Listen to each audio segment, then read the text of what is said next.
right, welcome to another episode of New Wine UnCorked, and we're stoked to be coming to you live today. For those of you that are joining us live, Memorial Day weekend, and we're excited to be able to do this live on YouTube. And so if you're watching it as a recording, then you're on our YouTube page and able to see exactly what we're doing every day. Hold on. And so we are able to then today be jump into what we've been continuing. We've been talking about going back to normal, return to normalcy. And so New Wine UnCorked has been dialoguing about this. And so again, like I was saying, is if you're watching the recording, you can join us live on YouTube. And today, if you're watching live on YouTube, hey, thanks for coming in and joining us for this dialogue. Right there to the right of us, you'll see the ability to chat and put up your questions. Right below us, you'll see the subscribe. So subscribe, and then anytime New Wine puts up new episodes of New Wine UnCorked, New Wine tastings, and once we start going live again on Facebook, the recording episodes of New Wine Table Talks, you can find that there. If you're like us, each one of the three of us has participation currently or in the past of leadership in the church. And so today's episode, because we're with Memorial Day and it's about remembering, it's about the memory of the past. And so today's topic, I'm remembering yesterday, living out the hope of tomorrow today, or rewriting yesterday. So the church, guys, we've been talking about this last week, talked about pushing back to getting back to normal. In culture today, there's been this look back at history. Last year was one of the first years in my recollection where Juneteenth was really highlighted. And I'm hoping that the same happens this month. But there's also this push with, as we get back to normal, the ability to rewrite what was normal.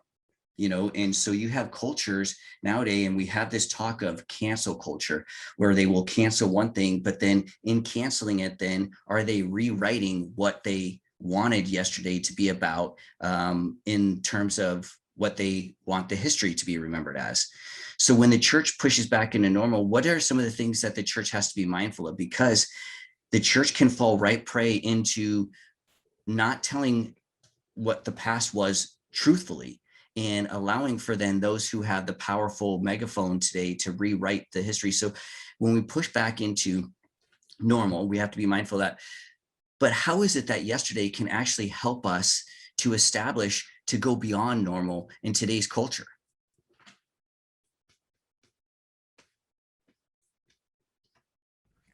I think history gives us a couple of things. It gives us an opportunity and a challenge, to put it pretty simply.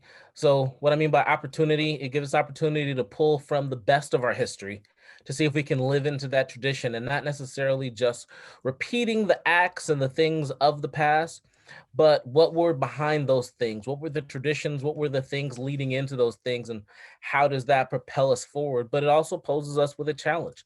When we have the negatives of our history, it's not enough to simply erase those kind of things or retell the story, leaving out those kind of things. But at the same time, it gives us an opportunity to look back at the history and then with new eyes, fresh eyes, and actually see a holistic view. And in the same time, we can change from the history. We can build upon the history and make changes when we need to, or live into the goodness that has been in our history. But at those moments when we do have the negatives, it's not enough to simply erase them, but we're gonna have to make changes in light of those things that are challenges. So that's my first thought. Yeah. Yeah, Matt, with what you just said about rewriting history in regards to cancel culture and the like, I don't know if I've seen and maybe I've drunk the Kool-Aid too far on one side of whether it be the political aisle or whatnot, but I haven't seen much of cancel culture being a part of rewriting history, as cancel culture being symptomatic of how history has already been rewritten, if that makes sense. So it's not that cancel culture is producing the rewriting of history. Cancel culture is the product of history having been rewritten, and in some ways it can be a too far of a reaction to one end, or a much needed correction. And so if we look at cancel culture having its initial starts with a correction of the abuses of power that minorities and women endure at the hands of majority ethnicities or majority races and men. Starting from there with the Me Too movement, I think I want to be careful with not using cancel culture as a pejorative. I want cancel culture, when I use cancel culture, I mean it in a very neutral term, if not leaning more towards the positive and the affirmative. I think cancel culture has been helpful, if not restorative, because it's given voice to those who have been harmed and marginalized. And so what I hear most often is people who are afraid of cancel culture are the people who have benefited from not being held accountable. And so when a very good example of that is and I don't mean to say this pejoratively of elderly white people, but when old white people say to me specifically, like, Tony, you don't know what racism is, because I was alive when racism was rampant. I was alive when the KKK were kidnapping Black people and lynching them. I was alive during that time, and we don't see that happen anymore. And so this whole BLM thing is actually racist itself. BLM and anything that's anti-racist is actually racist itself. And so for me, that feels like a rewriting of history, because then I have a couple of leading questions then. Leading questions would be, so if you saw racism back then, were you a bystander? Were you an observer? Did you actively work against those things? I remember previously, I was at a previous church. Somebody would say to me, Tony, BLM is racist because you don't understand. I know what racism is. And if MLK were alive today, I would have marched with him, but go Trump. Like, and so like when we talk about rewriting history, I don't see people who participate in quote unquote cancel culture as rewriting history. If anything, to the extremes, people who participate in cancel culture are overreacting to the correction, I would say. But that, so yeah, in your opening statement about rewriting history, that's what I'm seeing. The rewriting of history is like when people react against the 1619 project, and they'll say, oh, this that OPED is rewriting history. It's like, it's not rewriting history. In some ways it might be an overcorrection of our history, but it's unearthing the way that our history has been whitewashed. Like today, celebrating the Tulsa massacre, like there are things that are not just dormant in our history, but have been completely erased in our history. And so we're accused of rewriting our history when we bring those very erased things to the surface. Yeah, and I think with the cancel culture, I agree with you. I don't think that it should be used pejorative, but don't you think that both sides use it pejoratively, right? Both sides of the political spectrum. And so when I talk about it, remembering yesterday, my concern is that both political parties are able to cancel the truth of the gospel because they commandeer the gospel, you know, and so then they say, hey, this is what it looks like to be a Christian, you know, they meaning the politicians, whether it's Nancy Pelosi or whether it's Trump, you know, whether it's, I've never seen really Mitch McConnell talk about his faith and things like this, but the Republicans, you know, with the Franklin Graham and with the Driscolls and the like and the Metaxas, there's this idea, though, of them canceling the truth of the gospel just as much as the politicians from the Democratic side. And so I agree with you, Tony. I don't want there to be the idea of cancel culture to be pejorative, because I do believe that there is a correction. The question I have, though, is, do we really know history enough for anyone to be correcting anything? And so what I wonder, though, is instead of cancel culture, could we get more to a culture of dialogue to where we can then reveal more aspects of the history? Because I feel like what happens with the idea behind cancel culture today, though, even in what you're saying, and I totally appreciate with what you're saying with the elderly, older folks, even from whatever background they come from, but predominantly white, I could see where telling, hey, we don't live in a racist area.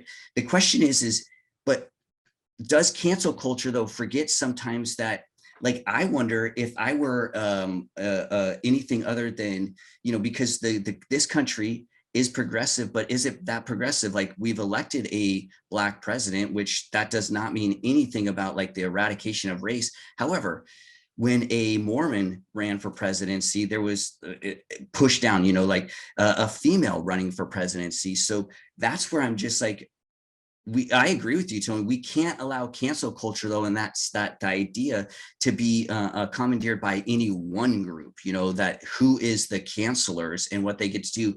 And so that's where I'm wondering is, though, even when we look at the past and we start to critique it and stuff, is there an aspect, though, of rewriting it in favor of one group that we have to be mindful of? Because I don't want the church to be doing this, right? Where it then rewrites its history and says, oh, actually, the giving, this weekend we talked about tithing, and they want to throw numbers, specific numbers. Oh, 10% for sure. There's 10%. So you must be giving.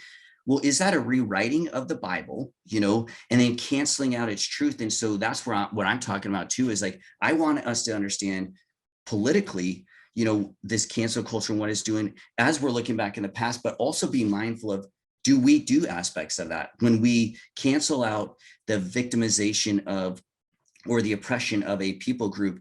Do we then, though, in the rewriting or revealing of that, rewrite it to where it's more towards bending, I don't know, maybe towards me as opposed to towards the we-ness? That's what when I bring up cancel culture and question that, because I agree with you.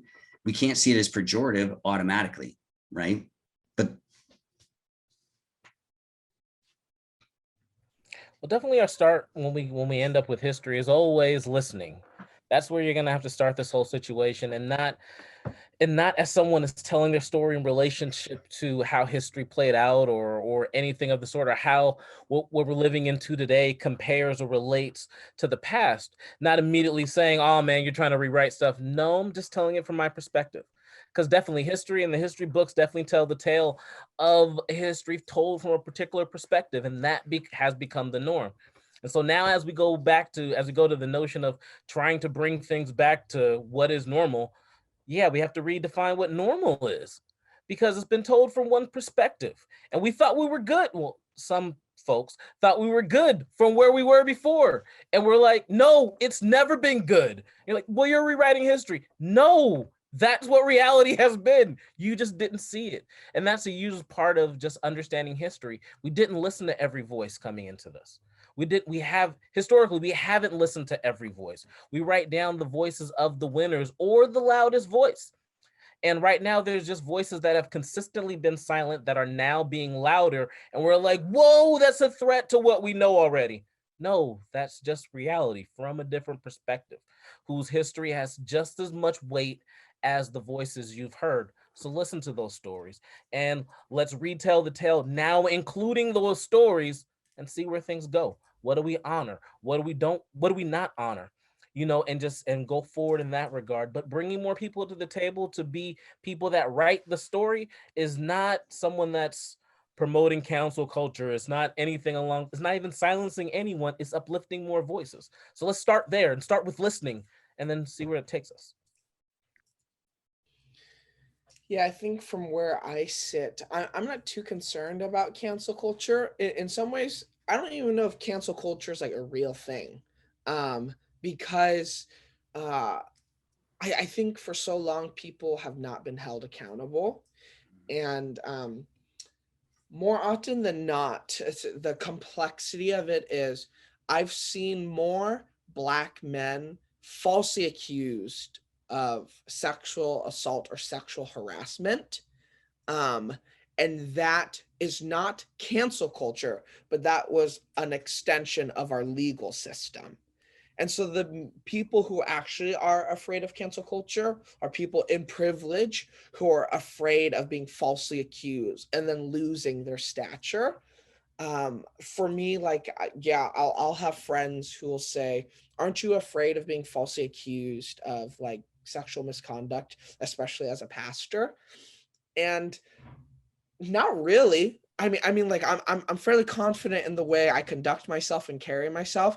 I'm fairly confident in the boundaries I've set. Like, it just doesn't cross my mind that somebody would feel like, and like I'm um putting myself in a sexually compromising position. And I feel like I have a solid community around me of my contemporaries and my supervisors who know me and who understand my workplace. So that's just not my concern. And so with cancel culture, quote unquote, I wonder if it isn't people, because I guess the long drawn explanation of that is the people who I've seen be most vocal against quote unquote cancel culture or opposing the supposed cancel culture. Uh, I've seen the communities that they've run in, and I've seen the way they conduct themselves and the way they talk. And more often than not, like, their language is fairly degrading around women, or at least their community contains some subculture that's degrading to women.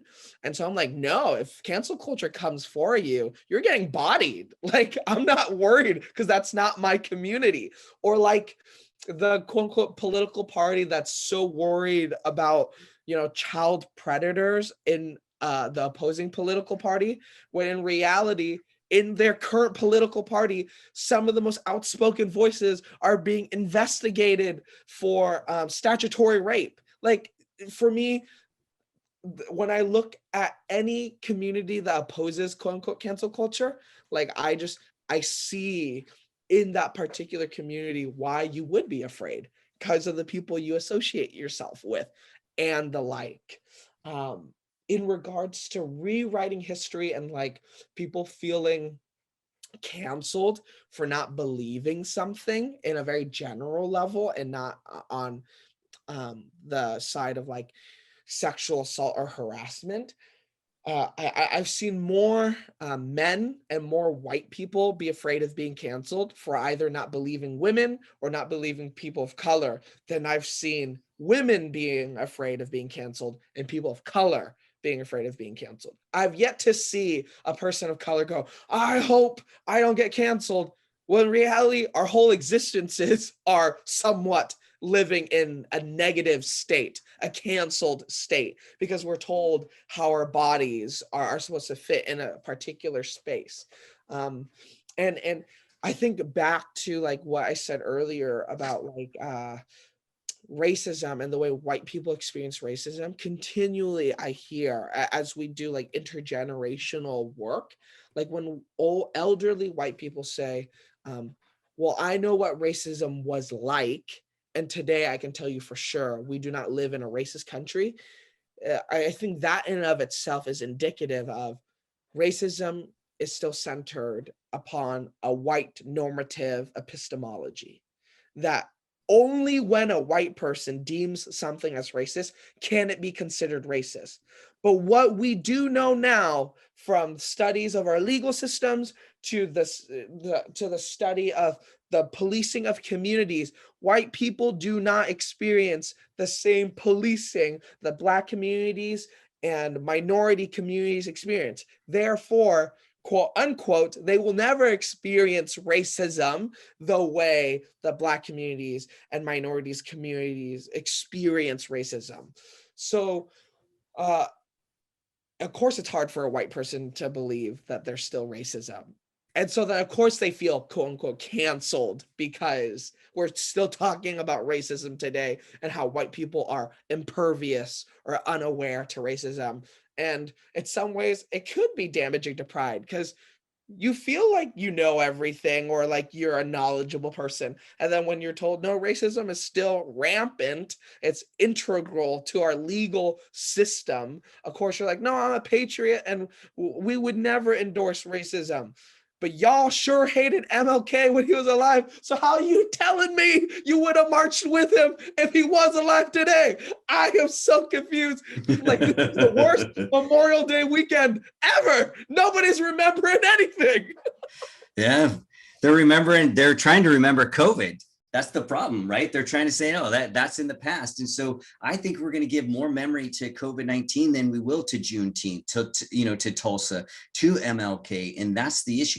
I wonder though, with the faith thing, again, was Jesus, and I agree, like to me, the talk of cancel culture seems, yeah, if you have an issue with it, my question always is, what's your issue with it? I do have an issue though with this idea though of cancel, just the terminology of cancel, because it's taken that in and of itself is pejorative in the sense of relationality. Okay. Because I vehemently disagree with the things that Metaxas writes, Eric Metaxas, but I shouldn't want him canceled. His message possibly, right? Like, or but if I want his message canceled, is that an aggression that I'm having towards him? And so when I hear what you're talking about, I still wonder though, the aspect of faith, where does it come into play with this? Because some of the folks that have used the terminology or the understanding of going at someone else's rewrite or a take on history, it feels very aggressive. And so like getting back to normal, like, I don't want back normal, right? I want to go beyond. I want to get to a point where we start to see each other based on our character. I don't know if that's possible though, if the basis of the way I act today is always bound up in what you've done to me. And dude, both of you can throw a fist at my way and say, bro, you just don't understand, because I don't. Because someone could say, oh, it's easy for you to say, dude, that we need to seek not to cancel the person and not be aggressive towards them. We want transformation and compassion because you haven't been wrong like this. And I absolutely will throw my hat right in that ring and say, you're right. I could be accused of not understanding. But is it wrong for me to still ask the questions of, well, does the church, the Christian leaders, is there something that we have to be mindful of, not to get caught up in the wave of just canceling people and saying, you made a mistake, you're a piece, like there's no, so where does redemption factor into that? Do we try to cancel them, or do we try to at least caress and console them to say, and knowing that because there are some just a-holes that are just so staunch that to love them is going to take getting beat up. And maybe that's not a role for you two. That's a role for me to step in with my, the folks that look like me. Right. And that's where, but is someone like me going to get there if we can't even ask the questions, so that's what I'm talking about when it cancel culture and stuff. Is it even appropriate to ask questions about criticizing cancel culture or what's being, that's with the church and faith. How does that all come together? Yeah, a couple of thoughts here come to mind. I'll be straight up, man. Just existing in some of the spaces where I exist, I have to accept, or I have to listen to voices that don't look like me.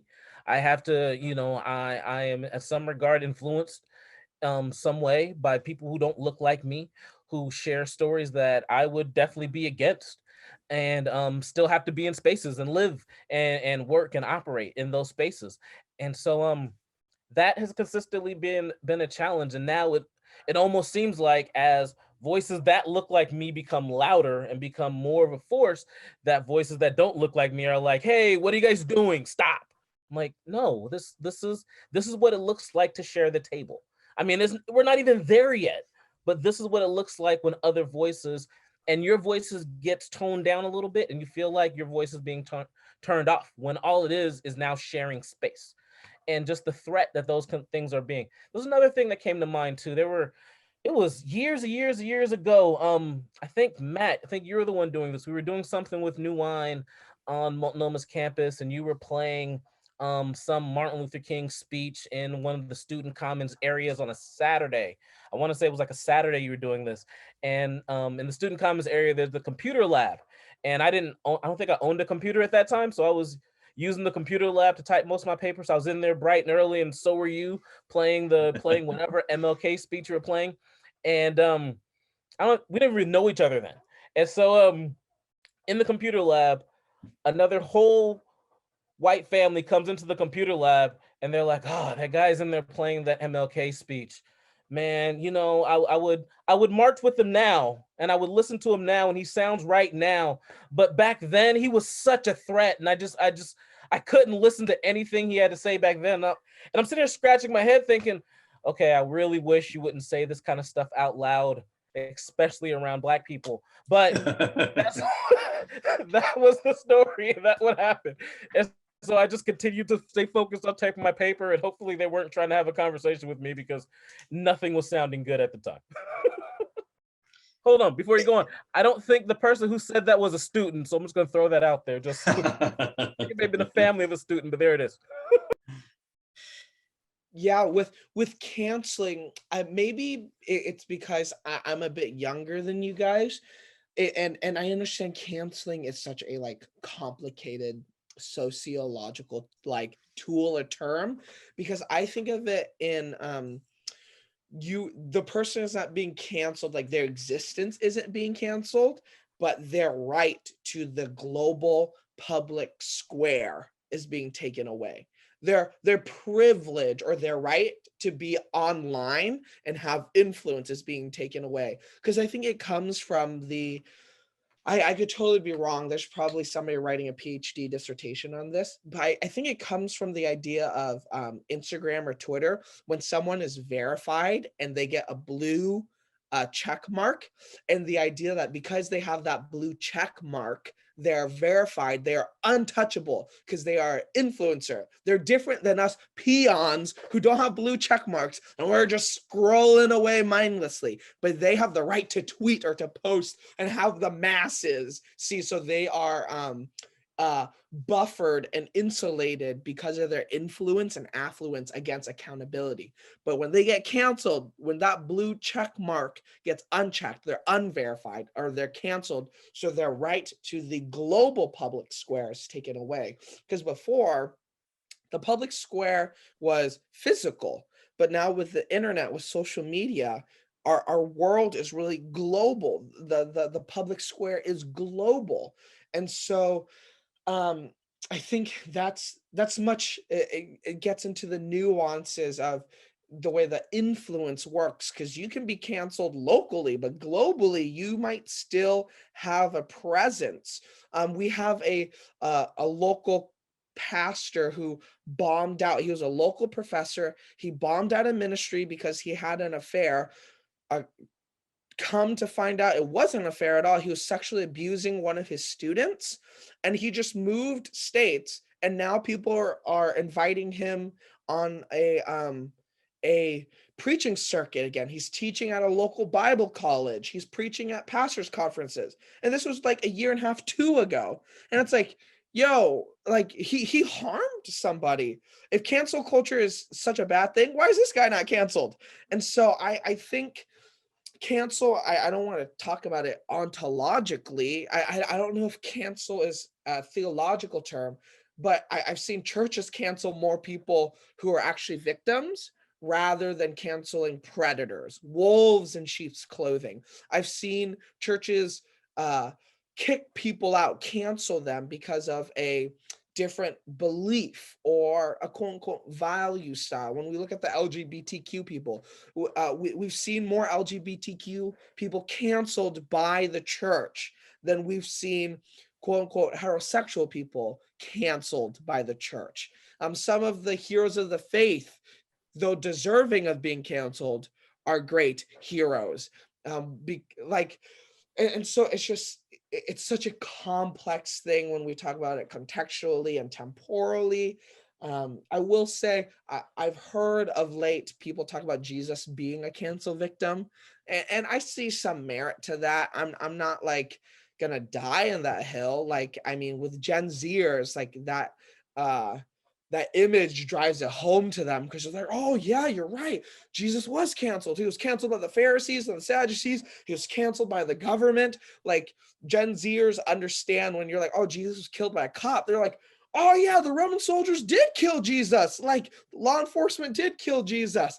And so like, I understand the imagery of that. I think the only cancel that I'm like really like up in arms about is like when Karl Barth told Emil Brunner like 9, like no to natural theology. Like that's the cancel I'm about. But other than that, like what do I know?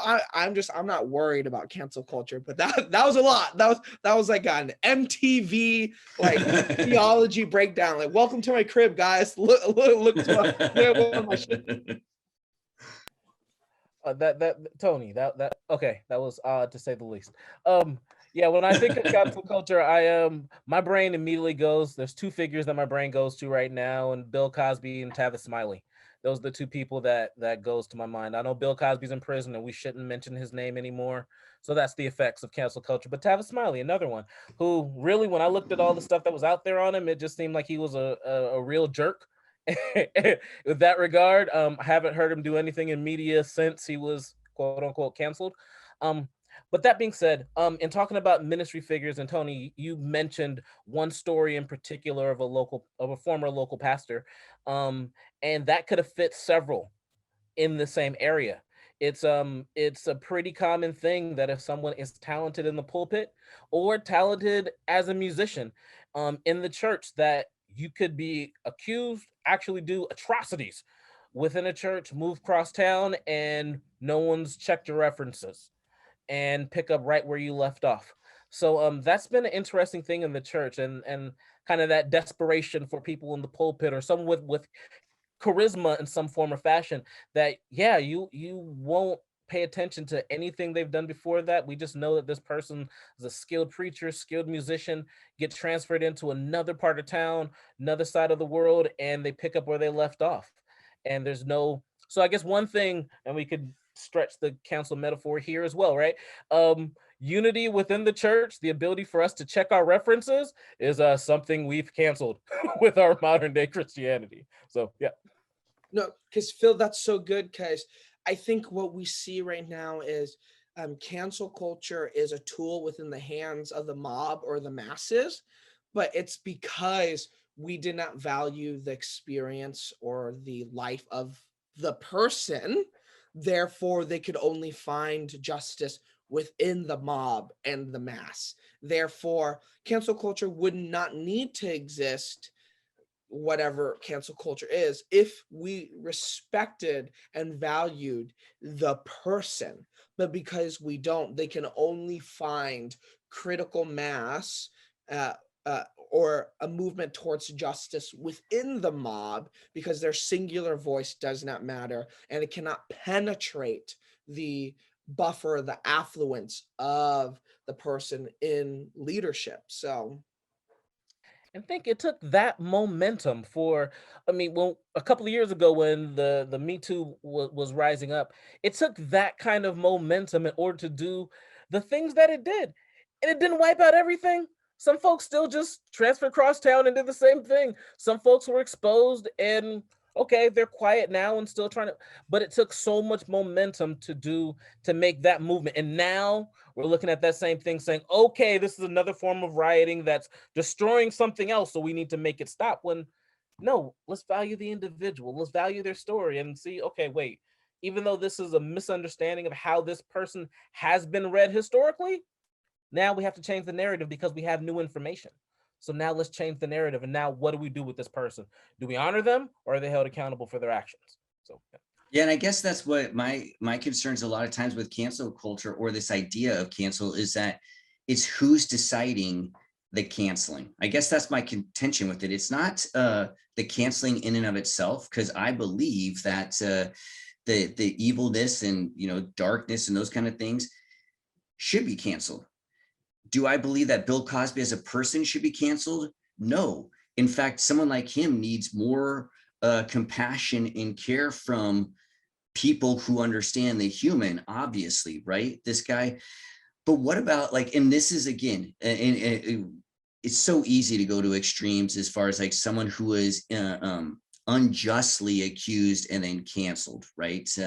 And then it becomes very tricky when you start to say, well, what about the canceling of a person where two adults are doing an act that is adult-ish, and then it gets a whole, like, so the whole, that one dude who had an issue of like biting women, he was like, he wanted to, the guy who played in Lone Ranger, right?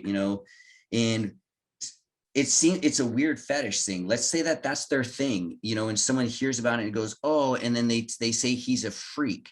Well, okay, but that's like their thing. And so is it just because someone that gets on Twitter and takes to Twitter, or they take on social media and they get a following to where they're able to cancel someone? That's the thing that I want like the church to be mindful of, because you're right. If we aren't mindful of that, though, then what continues to get perpetuated is exactly what happens is these dudes who get, they're up in Washington and get kicked out of their church because they're a jerk off and they just abuse their power. And then what do? Take 3 to 6 months off, and then he moves down to Arizona or Texas or whatever. And again, same thing, right? Is then brought up in the pastorate, because why? Because they're preaching, or whatever the case might be, is they're a good orator, or they have this message. And so instead of that being able to be canceled because they had power, they were abusing their power to be able to cancel out then the voices that should be able to speak up against it. And so that's where I'm saying is like the discernment of cancel culture in and of itself.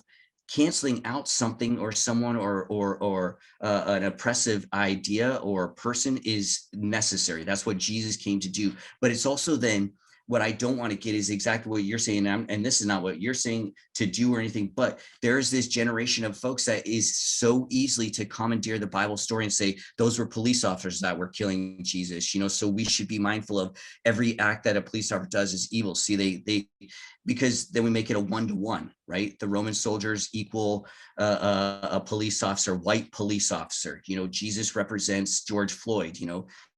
That the case in point is that oppression is oppression, torture, beating, that kind of thing. We need to understand that that's historically part of our being a human. But when we don't discern canceling anything, then we allow for the canceling of everything. It goes back to the idea that, Dr. King was talking about. When we just allow injustice here, and here, and we think it doesn't matter, it becomes infectious. And so that's all I'm saying is like, I agree with you. So much of the stuff that has been critiqued and canceled, it was important. How does the church though lead cancel culture? Because I believe if the church is leading it, it's meant to be done with grace and mercy, right? I don't believe that Jesus was canceled. If anyone wants to say that Jesus was canceled, you'd have to say it was by the Father. You couldn't say society canceled him, right? It was the Father who sent them in there to become sin, to become the one thing that God has to cancel, right? So in that sense, but I want to understand if there's a way though to take cancel culture of the church, like it should, all of these things, racism, discrimination, judging, and to say they're redeemable. We should judge one another, but in a redemptive way, because if you're doing something that's taking away freedom and I don't say anything, maybe you're doing it unbeknownst to yourself. A lot of older white people that I talk to, they just weren't aware. Okay. That doesn't give an excuses to not do anything, saying that they would have marched with Martin Luther King.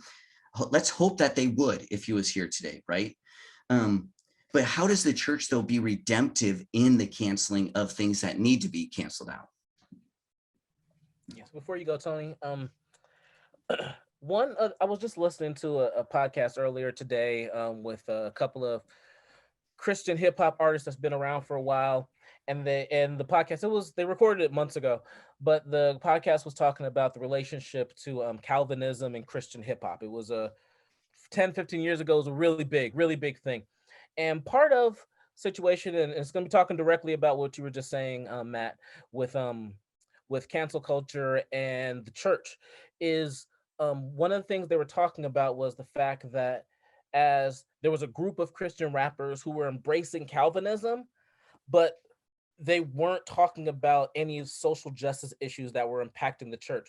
So for them, Christians that were talking about social justice weren't doing true Christianity. They may not say it in that strong of terms, but that there was a divide in that sense, where you had a group of Christians that were talking about social justice, and these are social gospel Christians that we aren't to listen to, but here's the group of Christians we ought to be listening to over here.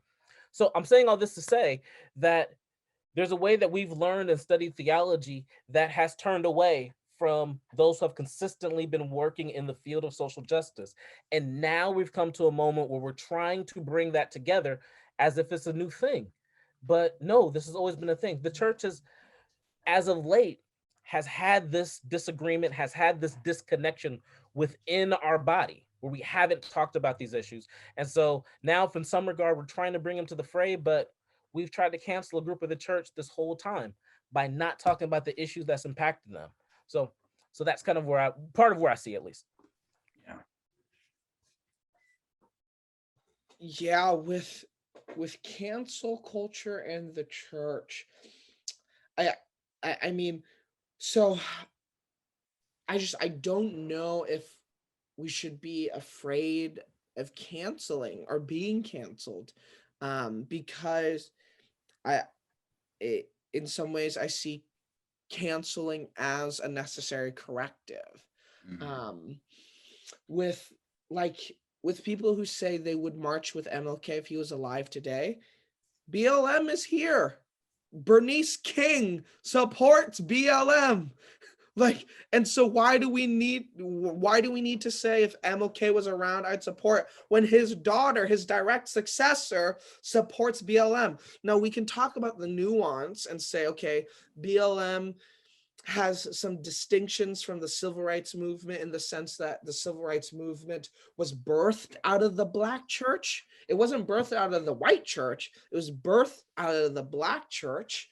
And BLM in some ways is not tied to any church. It's not birthed out of any church. And in some ways you can say that's because the white church has been so outspoken on the side of racism that BLM wants to distance itself from any form of Christianity. You could also say because, and this is not my place to say, but this is the critique I've heard, is that for BLM, they've felt that the Black church has not addressed its patriarchy and misogyny. Therefore, oppression for anyone is oppression for everyone. Therefore, because the Black church has not addressed the way it mistreats women, BLM, because it wants to address the value of all Black lives until the lives of Black women matter, it's hard to associate with Black churches. But then we get into the complexity of that, where Black women are the bedrock of the Black community, though. And who are white BLM supporters? Who are they to tell the Black community how to live out their Blackness? So there's the complexity of that. But I lay all of that groundwork to say there is a civil rights movement, maybe not the civil rights movement, but there's a movement in the current for civil rights today. And more often than not, the people who I see concerned with cancel culture are not a part of moving civil rights forward. It's the same people who are concerned with critical race theory threatening the church. But long before critical race theory was even a thing, Black people and POCs were talking about how racism was an issue within the church and within our country. And so critical race theory, cancel culture, that's all scapegoating, even though those are corrective tools latent within our contemporary moment. For the church, I think we should be more concerned with how we are canceling people rather than whether or not we will get canceled, or whether or not people who are canceled, what happens to them. Because the concern is that we are canceling people and we need to stop canceling people, rather than what if we miscancel somebody. I think if somebody gets canceled and they are guilty of something, God be with them. God has gone before them. God has gone behind them. He is beside them, and he is their foundation. He will sustain them, but they need to enjoy their canceling because they're being held accountable. Now, for all the people who are miscanceled, well, that's another thing we got to work on. But I'm really, what about the idea though of canceling? Like, so someone who looks like me says, hey, instead of focusing on racism, sexism, that genderism, ageism, what if we focused on sin? And then I get canceled for saying that, so that's where I'm saying is like, so I'm not concerned about cancel culture. I just know that there are white Christians who want to really press into this, but in saying something like that, well, I know there's racism here, but I wonder if I focus on racism, am I missing as a Christian? Am I somewhat stopping too soon from the real issue? That's all. So like, totally. But then my thing is, racism is sin. So by focusing on racism, you are focusing on sin. You're focusing on that particular sin. So rather than saying, I want to focus on the heart issue rather than the real issue, like, I think that's a misnomer or a bifurcation. Like, it's easier to talk about sin in the abstract than to talk about sin in the particular. And I guess what I say with the idea of racism and discrimination is the problem is so often if I'm a racist, I don't see that, right? And so if you start talking about the concept, that the truth of what sin is, it might speak into where I'm at and I go, oh, shoot. Oh, I could see where then when they say racism, why? Because they showed where my sinful tendencies or my sinful heart. So I agree with you. Racism, discrimination, all that stuff is sin. Sometimes I wonder though, and this is again, it's coming up with the language to speak into the lives of people who, because my concern is, I think the same as yours and Phil's is, I know that the only way to wipe out racism, for one, is not through me telling people that they're racist, or you, Phil, or you, Tony, raising awareness that, dude, the white people have had racism and, there's been oppression. There has to be something deeper. I also know, though, that the focus on the BLM and the protest is necessary, because right now my body has cancer in my lung. I'm not going to, wrap up my ankle and put an ace bandage on there and say I have a hurt tendon down in my ankle, right? So I agree with the very particular in things. I don't want to miss, though, even still, though, the Christian understanding of, well, salvation happens with sin. Sin then manifests itself through racism, discriminations, because I want the Christian, me personally, how does my faith factor into this stuff? It wrecks me, right? Yeah. I think for me, I feel like we've had a 400-year experiment of talking about sin, though, and racism is still rampant. Like when we look at evangelicalism, the quote unquote tradition or the theological distinctive that's very much focused on personal piety and conversion and sin participates and proliferates racism of any form of Christianity. And so I don't know how useful talking about personal sin or personal holiness, how effective that is. Like, I agree, we need, like, as Christians, it is our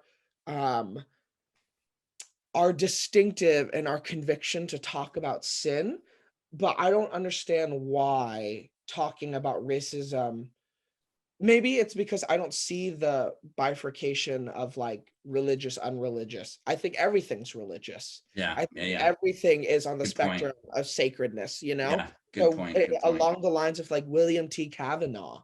And so for me, even atheists are religious. That's their religion. We believe in the absence of God. We believe in the non-existence of God. And so everything is a religion, not to steal from James K. Smith. And so, we sit in the same tension, Matt. How do we faithfully, as pastors and theologians and Christians, talk about this theologically but also have a public witness, a practical witness. Yeah. And in addition to having this 400-year conversation, there has been multiple sides of this 400-year conversation. And so there have been theologians, there have been people of color that have been talking about this. There's been Black people that's been talking about this and weaving theology in the understanding of how we look at race. It's been a long, long history of it. Some of the history has been ignored. So that needs to be brought back into the fray. But another thing I want to throw to this cancel culture thing, church is very familiar with canceling people. We call them heretics. We've been doing this since the beginning of the church. Yeah, no. We consistently just say, nope, you aren't to speak anymore. We don't hear you anymore. We're not talking to you anymore. Not considering any positives from that thought, but no, you're a heretic. You're written off. Don't talk anymore. Goodbye. Yeah. And this is the thing I think we need to combat. And with the sin thing, Tony, I totally agree with you. I don't want to be a person who focuses on sin. When I say sin, and I think this needs to be clarified, because Phil's right. The church has been known for its canceling people. It tells who's in and who's out, right? And that's not what, we don't need a sermon about sinners in the hands of an angry God, right? We all understand the impact of sin. I think the thing missing is that the remedy. Jesus is the remedy. And so what's been canceled out is the willingness to live faithfully and obediently to Jesus Christ, because in today's culture, you will automatically be canceled. And so I agree with you, Tony. If there's anyone that's concerned about cancel culture, they should be the Christian, and their concern should be, oh, I'm going to be canceled out of this culture, which is what the message tells me I should be doing. And so this is the continued discussion. Join us next week for our continued discussion. We totally appreciate you joining us today. If you've been on with us at YouTube, look for this. It'll be back up. You can share it with your friends. So what we'll do is we go live on YouTube on Friday mornings. Typically it's 10 a.m. on Fridays. We are able to do a special Memorial Day taping this weekend, which is awesome. And so happy Memorial Day for all of you that are out there. And especially if you served, we are very grateful of that service, and want to remember that. And the greatest way for us to remember is to really press into Jesus so that we can understand what true freedom is. And that's what New Wine is all about, trying to uncork the potential, the possibilities of what it means to be a human created in the image of God. And so this has been New Wine Uncorked. On behalf of my friends, Phil and Tony, we totally appreciate you joining us. Again, Fridays, 10 a.m. If you missed the live recording, just look up on our YouTube page right here, because the recording will go up a couple of days after the live recording. So till we see you on the other side, thanks for joining us. Happy Memorial Day. Have a good one.